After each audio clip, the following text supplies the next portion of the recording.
할렐루야. 하나님의 크신 은혜가 오늘 주예전에 나오신 여러분과 또 말씀을 통해 은혜를 갈망하는 모든 성도들 위해 함께 하시기를 축복합니다. 저는 오늘 여러분과 함께 출애굽기 13장 17절로부터 22절까지의 말씀을 통해서 하나님의 은혜를 나누고자 합니다. 여러분은 여행을 좋아하십니까? 저는 학창시절에 여행을 무척 좋아했습니다.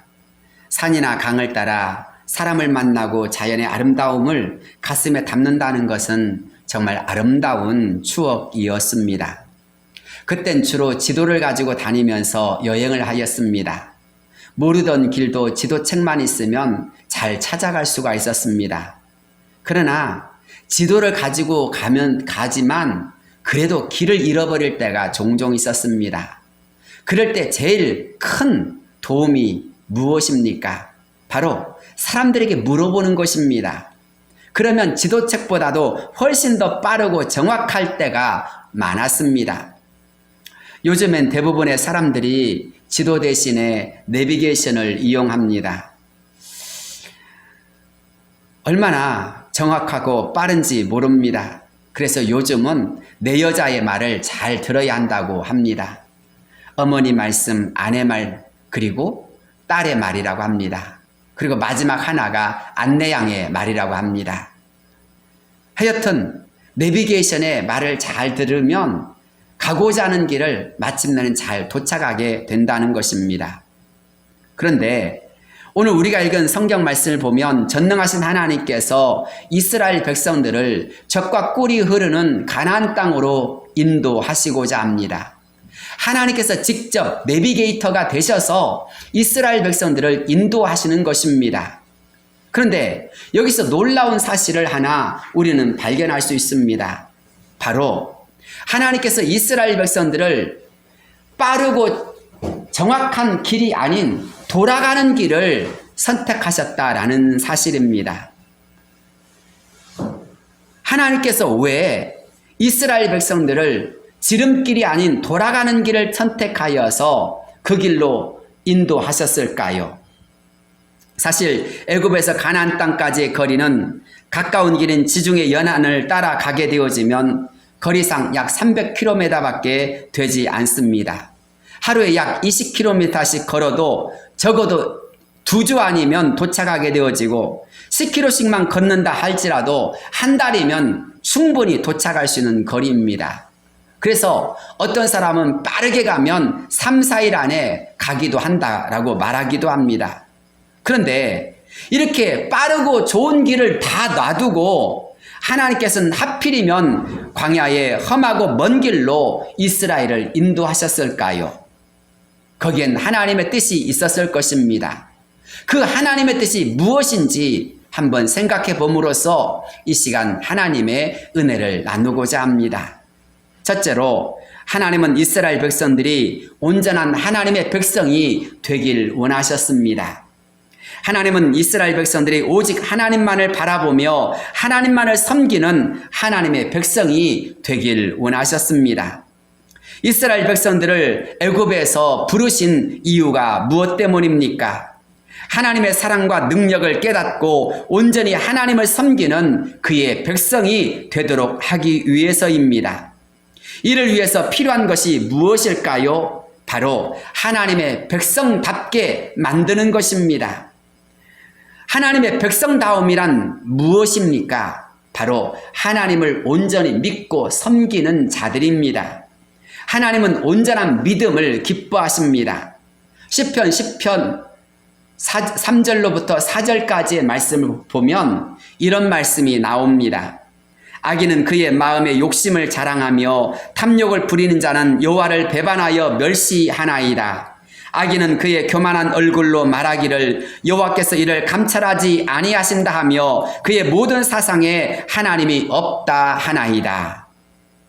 여기서 악한 사람, 악인이 어떤 사람이라고 하고 있습니까?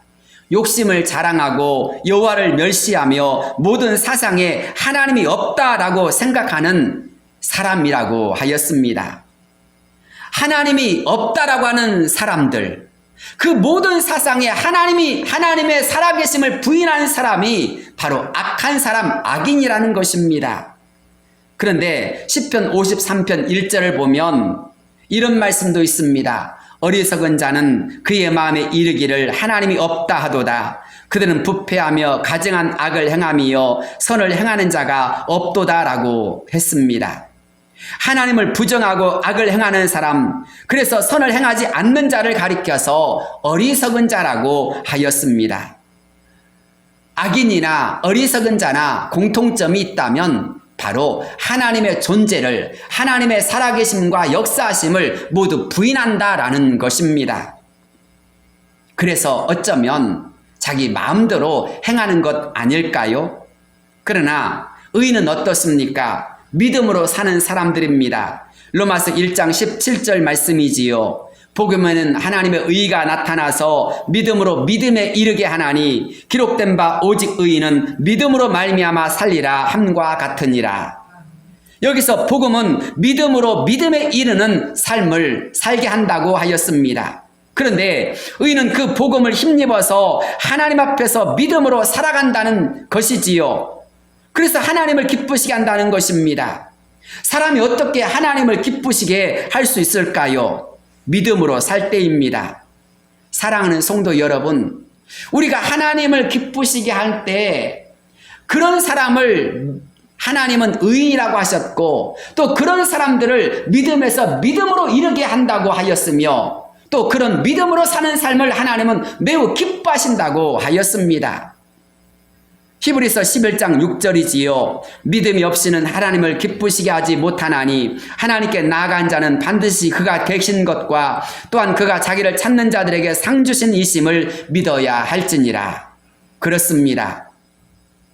하나님을 기쁘시게 하려고 한다면 믿음 가지고 나가라는 것입니다.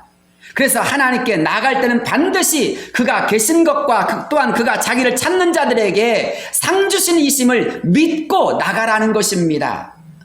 그래서 성경을 다 살펴보면 의인은 하나님을 인정하고 하나님을 섬기는 자요, 또 그렇게 하나님을 믿음으로 기쁘시게 하려고 하는 사람들이기 때문에 하나님 그들을 통하여서 영광 받으신다라는 것입니다. 그렇습니다. 의인은 언제나 하나님을 인정하며 하나님을 기쁘시게 하기 위하여서 하나님 앞으로 나가는 사람들입니다. 그래서 하나님 앞에 기도합니다. 또 그럴 때마다 하나님께서는 그 기도에 응답해 주시고 그들의 문제를 해결해 주시며 또한 그들을 도와주시고 함께 해 주시고 그들을 만나 주십니다. 그래서 그들은 이런 믿음의 삶을 통하여서 정말 하나님의 살아계심을 깨닫고 더 하나님을 기쁘시게 하기 위하여서 하나님께 더 가까이 나가려고 노력합니다. 사랑하는 여러분, 우리가 잘 아는 사람 가운데서 에녹을 생각해 보십시오. 그가 65세에 무드셀라를 낳은 후에 그는 하나님과 동행하는 가운데서 하나님 저를 기뻐하심으로 그를 데려가셨다라는 말씀이 나옵니다. 얼마나 하나님을 기쁘시게 했으면 하나님은 그를 세상에 두고 보기가 너무나 아까워서 하나님 나라로 데려가셨을까요? 그래서 성경은 그렇게 말씀하지 않습니까? 저는 죽음을 보기 전에 하나님을 기쁘시게 하는 자라 하는 증거를 얻었으니 하나님 저를 기뻐하심으로 저를 데려가셨다라고 하였습니다. 그런데 그렇게 하나님을 기쁘시게 하는 믿음이 어느 날 갑자기 이루어지는 것입니까? 아닙니다. 한두 번 하나님의 능력을 체험했다고 해서 다 되는 것이 아닙니다. 수많은 시행착오와 시련과 연단의 과정이 필요한 것입니다. 밥을 짓기에도 계속 불을 떼야 합니다. 이스라엘 백성들도 그랬습니다. 그들이 비록 하나님의 능력으로 출애굽했다고 해서 또 홍해바다를 건넜다고 해서 갑자기 큰 믿음의 사람이 된 것이 아닙니다. 아직도 그들은 불신앙으로 가득 찬 사람들입니다. 그래서 홍해바다를 건넌 지 3일 만에 마라의 쓴물을 만나자 모세와 하나님을 원망하고 불평하기 시작하였습니다. 다시 애굽을 그리워하는 일이 일어났습니다. 그런 사람들이 가나안 땅에 들어가 살게 된다면 어떻게 되겠습니까? 그들은 곧 온갖 우상과 죄악으로 가득 찬 가나안 문화에 이끌려서 범죄하며 불신앙에 떨어지고 말 것입니다. 만약 그렇게 된다면 그것은 이미 가나안 땅에 살고 있는 토착민들과 다를 바가 없게 되어지고 온갖 우상 숭배가 가득했던 애굽 사람과도 다를 바가 없는 것입니다. 따라서 우상 숭배와 온갖 거짓과 탐욕과 시험과 유혹을 이길 수 있는 믿음이 필요한 것입니다. 그렇지 않는다면 아무리 좋은 축복과 환경일지라도 그것은 저주가 될 수 있는 것입니다. 이에 대해 신명기 8장 2절로부터 10절 말씀은 이렇게 밝히고 있습니다. 내 하나님 여호와께서 이 40년 동안에 내게 광야길을 걷게 하신 것을 기억하라. 이는 너를 낮추시며 너를 시험하사 내 마음이 어떠한지 그 명령을 지키는지 지키지 않는지 알려 하심이라. 너를 낮추시며 너를 줄이게 하시며 또 너도 알지 못하며 내 조상들도 알지 못하던 만나를 내게 먹이신 것은 사람이 떡으로만 사는 것이 아니요 여호와의 입에서 나오는 모든 말씀으로 사는 줄을 내가 알게 하려 하심이니라. 그렇습니다. 하나님은 철저히 이스라엘 백성들이 육신의 떡으로만 사는 것이 아니라 하나님의 능력으로 사는 것을 알기를 원하셨습니다. 그래서 그들을 낮추시기도 하시고 줄이기도 하시고 수많은 체험을 하도록 하셨습니다. 이런 삶을 통해서 하나님은 이스라엘 백성들이 온전히 하나님만을 의지하며 하나님을 바라보며 하나님께 기도하는 백성이 되길 원하셨던 것입니다. 사랑하는 여러분, 우리 역시도 이 험난한 세상을 살아가고 있습니다. 이 험난한 세상 속에서 우리에게 필요한 것은 무엇일까요?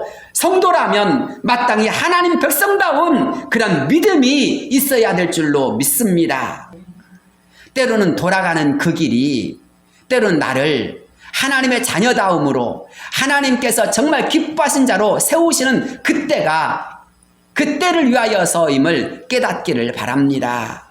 비록 돌아가는 길이라 할지라도 그 속에서 하나님의 뜻을 발견하면서 더 큰 믿음의 사람으로 더 온전한 믿음의 사람 되길 위하여 힘쓰는 자가 되어야 할 줄로 믿습니다. 두 번째로 하나님은 하나님의 백성들이 광야로 돌아가게 하심을 통하여서 성도를 강하게 만드시고 더 강력한 하나님 나라의 군사가 되기를 원하셨다라는 것입니다. 즉 광야는 이스라엘 백성들을 위한 신앙 훈련 학교였던 것입니다. 앞서 말씀드린 믿음의 삶을 살아내기 위해서는 믿음이 자라도록 양육하고 훈련하는 과정이 필요합니다. 잘 먹이고 훈련하는 과정을 통해서 성도는 내면의 신앙의 능력이 쌓이게 되는 것입니다. 이것을 우리는 흔히 알기 쉽게 내공이라고 표현할 수도 있습니다. 전쟁터에 나가는 군인이나 올림픽 메달을 목표로 운동하는 선수들은 강도 높은 훈련을 끊임없이 반복합니다. 그런 끊임없는 반복 훈련과 더 강한 훈련을 통해서 그런 사람들은 더 강한 일꾼이 되어지고 선수가 되어지는 것입니다. 히브리서 11장 32절로부터 38절 말씀을 보면 광야에서 훈련받아 좋은 믿음의 군사가 된 사람들을 기록하고 있습니다.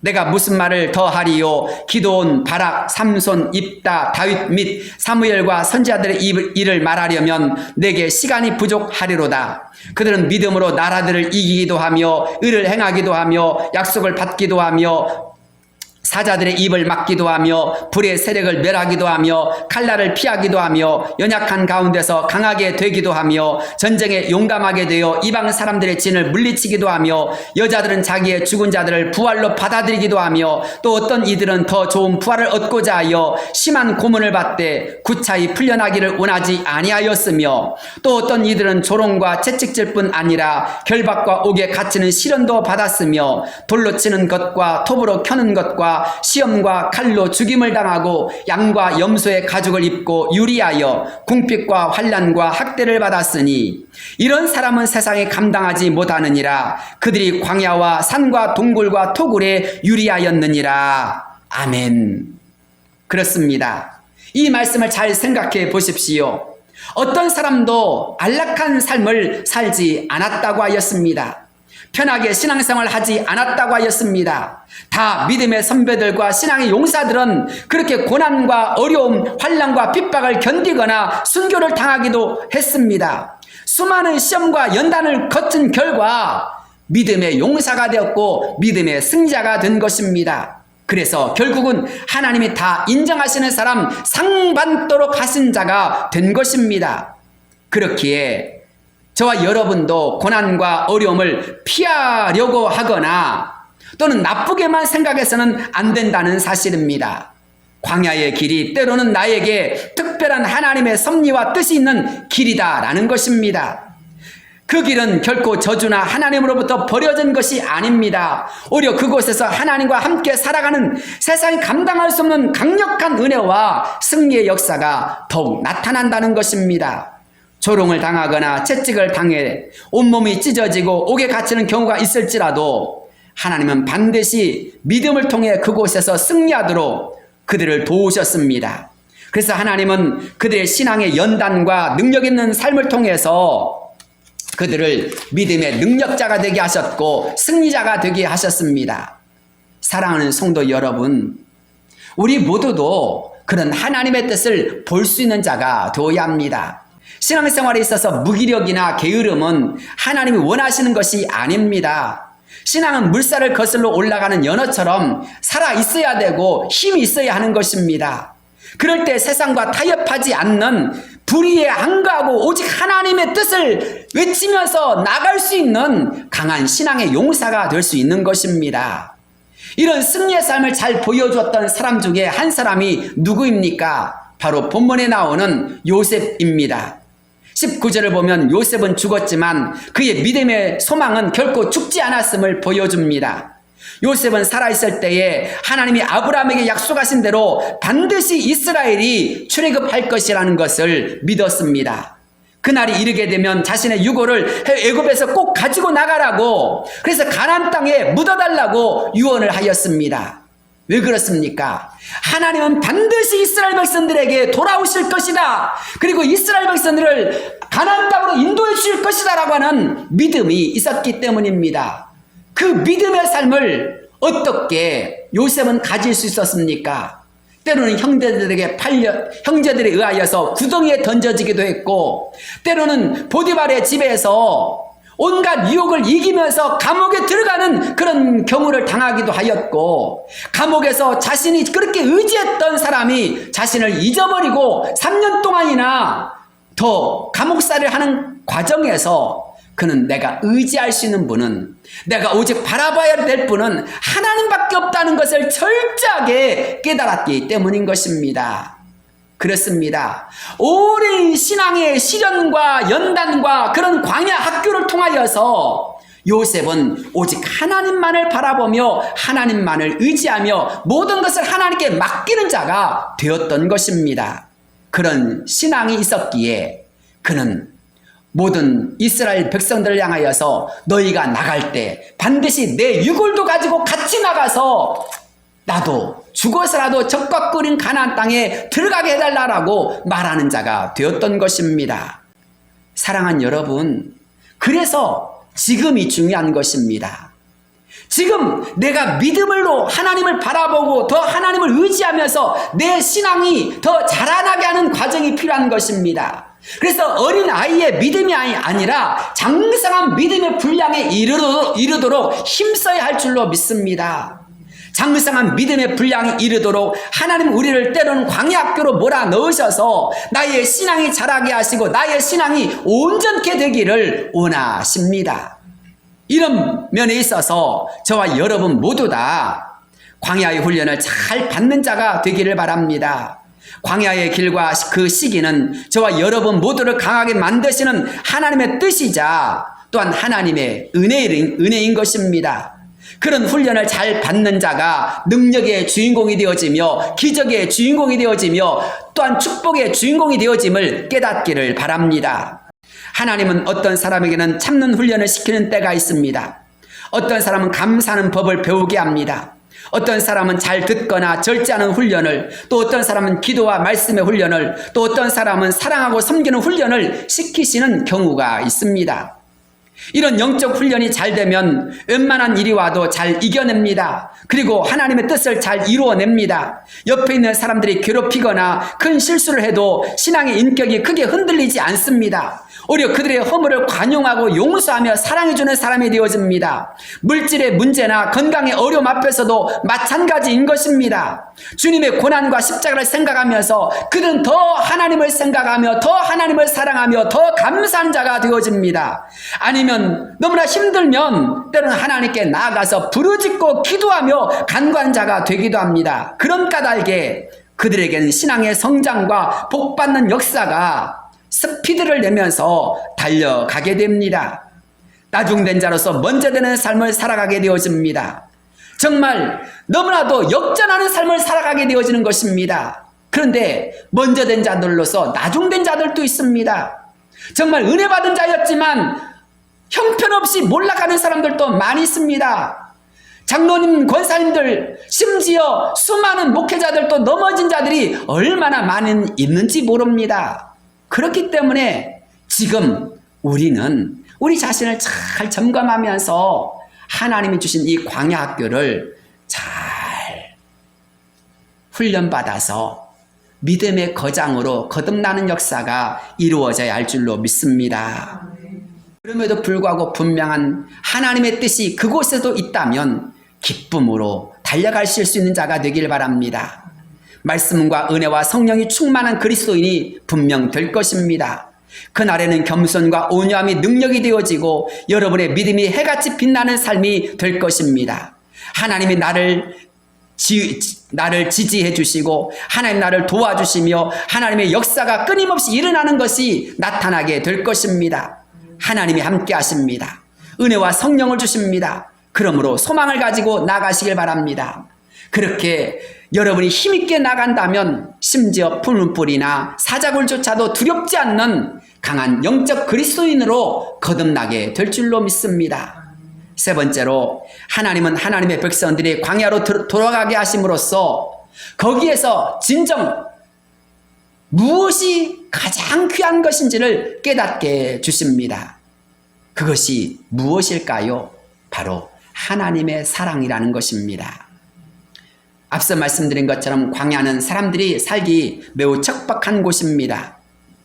그곳에서는 정말 사람이 지내기가 쉽지 않습니다. 뜨거운 태양빛, 그리고 밤에는 혹독한 추위와 바람, 그리고 언제 튀어날지 모르는 맹수들이 드글거립니다. 나가서 가도 끝이 없는 들판이다 보니 방향을 잃기 쉽습니다. 정말 어디로 살아야 하며 어떻게 살아가야 하며 무엇 때문에 사는지 모르는 그런 곳입니다. 그런데 세상이 바로 그런 곳이 아닙니까? 이 땅을 살아갈 때 정말 우리도 이런 세상을 가리켜서 광야라고 말할 때가 많이 있습니다. 안전하고 평안하고 행복한 것을 우리는 찾지만 세상에 그런 것을 보장해 주는 곳은 그 어디에도 없습니다. 요즘 조류 인플루엔자의 영향으로 수많은 닭들이 살처분되고 있습니다. 그런데 이로 인하여서 전 세계적으로 계란값이 폭등하고 있습니다. 이로 인해서 빵값을 비롯해서 수많은 물건값마저도 치솟고 있습니다. 그런데 이것이 계란 문제입니까? 아닙니다. 코로나19와 같은 전염병의 문제가 또 기후변화와 같은 문제가 이렇게 생겨날 줄 누가 알았겠습니까? 그렇습니다. 세상은 내일을 예측할 수 없고 장담할 수가 없습니다. 명성과 칭찬과 물질과 심지어 건강조차도 우리는 보장할 수가 없습니다. 그런데 하나님께서는 아무것도 장담할 수 없고 보장할 수 없는 그런 광야에서 그런 세상을 살아가는 방법이 따로 있다고 가르쳐 주십니다. 그것이 무엇입니까? 바로 만물의 창조자요 주관자이신 하나님과 함께 살아가는 것입니다. 출애굽기 3장 12절이지요. 하나님이 가라사대 내가 정녕 너와 함께 있으리니 내가 백성을 애굽에서 인도하여 낸 후에 너희가 이 산에서 하나님을 섬기리니 이것이 내가 너를 보낸 증거니라. 성경은 하나님께서 이스라엘 백성들과 함께 꼭 함께 해주실 것을 약속하고 계십니다. 그들을 애굽에서 인도해 주셔서 이 산에서 하나님을 섬기게 될 것이라고 말씀하여 주십니다. 왜 그렇습니까? 그들을 사랑하시기 때문입니다. 비록 광야로 돌아가는 길은 험하지만 다른 전쟁이 없는 길입니다. 누구의 괴롭힘도 있을 수가 없습니다. 거기에서는 오직 하나님을 바라보면서 하나님의 역사를 마음껏 체험하면서 하나님께 감사하기만 하면 됩니다. 그런 하나님의 은혜를 하나님께서 그들에게 주시고자 구체적으로 보여주신 증거가 무엇입니까? 낮에는 구름 기둥으로, 밤에는 불기둥으로, 때로는 만나로, 때로는 메추라기로, 때로는 반석에서 생수로 그들에게 먹여주시고 인도해 주심으로 말미암아 그것이 그들을 향한 하나님의 사랑임을 끊임없이 증거해 주신 것입니다. 그들이 길을 잃지 않도록 구름 기둥과 불 기둥으로 인도해 주십니다. 그들이 추위에 떨지 않도록 밤에는 불 기둥으로, 또 낮에는 구름 기둥으로, 그래서 낮의 해가 너를 상치 아니하며 밤의 달도 너를 해치지 않도록 하나님 그들을 보호해 주십니다. 또 때가 되어지면 하나님께서 반석 위에 생수를 마시게 하고 또 메추라기를 보내주셔서라도 그들을 먹이시지 않습니까? 그렇습니다. 그것이 바로 하나님의 강력한 사랑이요, 또 그것을 통해서 하나님과 함께 살아가면 우리의 삶에 걱정과 근심과 염려가 없음을 가르쳐 주시는 것입니다. 사랑하는 성도 여러분, 그런 삶을 통해서 이스라엘 백성들은 하나님이 나를 얼마나 사랑하시는지, 하나님 나를 얼마나 책임져 주시는지, 하나님 나를 위하여서 놀라운 길을 예비하고 있었는지 이 모든 것을 깨닫게 된 것입니다. 그렇다면 그런 마음이 하나님의 사랑임을, 그것이 하나님이 그들을 위한 하나님의 놀라운 계획임을 깨닫는다면 그 속에서 마음껏 하나님의 사랑에 감사하며 살면 되는 것 아닐까요? 아니 반대로 그것은 저와 여러분의 삶이지 않습니까? 우리가 이 땅을 살아가게 되어질 때 코로나19라 할지라도, 또 조류 인플루엔자라 할지라도, 때로는 기후변화라 할지라도 끊임없는 문제가, 염려가, 걱정과 근심이 밀물듯이 몰려온다 할지라도 하나님은 여전히 우리와 함께 하시고 우리를 책임져 주시고 인도해 주시고 도와주시고 이끌어 주심을 믿는다면, 그것이 하나님이 나를 향한 하나님의 사랑임을 깨닫는다면 그 하나님의 사랑을 늘 기억하면서 감사하면서 사는 자가 되시길 바랍니다. 우리가 잘 아는 로마서 8장 31절 말씀에 하나님이 우리를 위하시면 누가 우리를 대적하리요? 라고 말씀하고 있지 않습니까? 하나님의 강력한 사랑이 부음받아진 여러분, 하나님이 여러분을 위하고 있다는 것을 기억하시기 바랍니다. 이 모든 것이 바로 저와 여러분을 위한 것이었음을 기억하시면서 나가시길 바랍니다. 그러면 세상이 두렵지 않게 될 것입니다. 것입니다. 길도 실망과 좌절의 길이 아닌 감사와 기쁨이 충만한 길이 될 것입니다. 혹시 가는 길로 인하여서 너무나 원망스럽고 고통스럽고 또한 안타깝은 그런 마음만 가득합니까? 생각을 돌이키십시오. 더더욱 큰 하나님의 사랑이 가득한 길입니다. 그러므로 우리가 지금까지 광야의 길을 걷고 있다고 하나님께 불평하는 마음이 있었다면 이제는 우리에게 주어진 그 길이 하나님의 사랑이요 하나님의 은혜임을 깨닫고 감사하면서 달려가시길 바랍니다.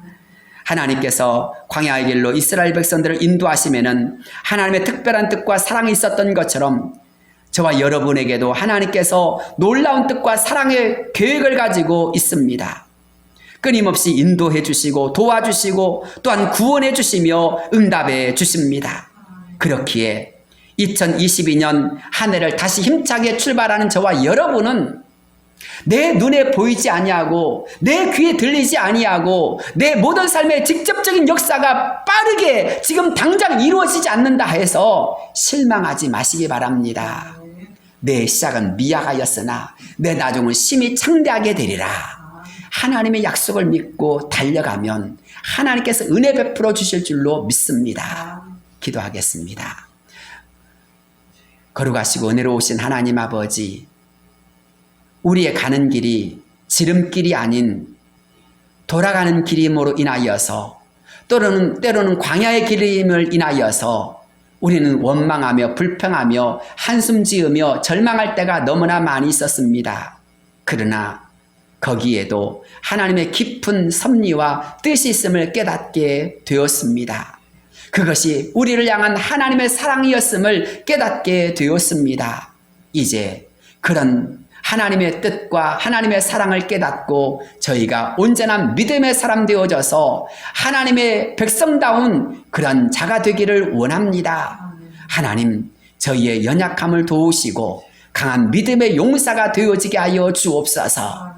하나님의 함께 하심과 살아계심과 나의 모든 삶을 책임져 주시는 그 강력한 하나님의 은총을 힘입어서 세상을 이기며 죄악을 이기며 사단의 세력을 이기며 승리하는 자가 되게 하여 주시옵소서.